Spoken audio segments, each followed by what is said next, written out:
1992 തമിഴ്നാട്ടിലെ ഈറോഡിനടുത്തുള്ള ഒരു കർഷക കുടുംബത്തിൽ ജനിച്ച സതീഷ് കുമാർ തന്റെ 16-ാം വയസ്സിൽ പിതാവിന്റെ ബിസിനസ് ഏറ്റെടുത്തുകൊണ്ട് മിൽക്കി മിസ്റ്റ് എന്ന ബ്രാൻഡ് ആരംഭിച്ചു. തുടക്കത്തിൽ മിൽക്കി മിസ്റ്റ് ഒരു ചെറിയ പാൽ ശേഖരണ കേന്ദ്രമായി പ്രവർത്തിച്ചു. എന്നാൽ അമുൽ, ആവിൻ പോലെയുള്ള വൻകിട ബ്രാൻഡുകളുടെ ആധിപത്യം ഇന്ത്യയിലെ പാൽ വിപണിയിൽ തിങ്ങി നിറഞ്ഞിരിക്കുന്നതായി സതീഷ് കുമാർ മനസ്സിലാക്കി. ഈ ഒരു മാർക്കറ്റിൽ പോരാടുന്നതിന് പകരം പനീർ, ചീസ് പോലെയുള്ള പാൽ ഉൽപ്പന്നങ്ങളിൽ ശ്രദ്ധ കേന്ദ്രീകരിക്കാൻ തീരുമാനിച്ചു. അക്കാലത്ത് നോർത്ത് ഇന്ത്യയിൽ കാണപ്പെട്ടിരുന്ന പനീർ സംസ്കാരം സൗത്ത് ഇന്ത്യൻസിൽ ഉണ്ടായിരുന്നില്ല.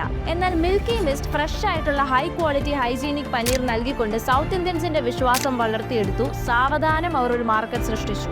2017 ജർമ്മൻ സാങ്കേതിക വിദ്യകൾ ഉൾപ്പെടുത്തിക്കൊണ്ട് പെരുംതുറയിൽ റോബോട്ടിക് ഡയറി പ്ലാന്റ് സ്ഥാപിക്കുകയും പ്രതിദിനം 60 ടണ്ണിലധികം പനീർ ഉൽപ്പാദിപ്പിക്കാനും തുടങ്ങി. തൈര്, വെണ്ണ, നെയ്, ക്രീം, ലസ്സി എന്നിവ ഉൾപ്പെടുത്തി മിൽക്കി മിസ്റ്റ് അതിന്റെ ഉൽപ്പന്ന ശ്രേണി വികസിപ്പിച്ചു. സൗത്ത് ഇന്ത്യയിലുടനീളം മിൽക്കി മിസ്റ്റ് ഒരു കോൾഡ് ചെയിൻ നെറ്റ്വർക്ക് സൃഷ്ടിച്ചു. ഒരു ചെറിയ പാൽ ശേഖരണ കേന്ദ്രത്തിൽ നിന്ന് ആരംഭിച്ച് സൗത്ത് ഇന്ത്യൻ മാർക്കറ്റിനെ കീഴടക്കിയ മിൽക്കി മിസ്റ്റ് ഇപ്പോൾ 2000 കോടി രൂപയുടെ IPO യുമായി മുന്നേറാൻ തയ്യാറെടുക്കുന്നു.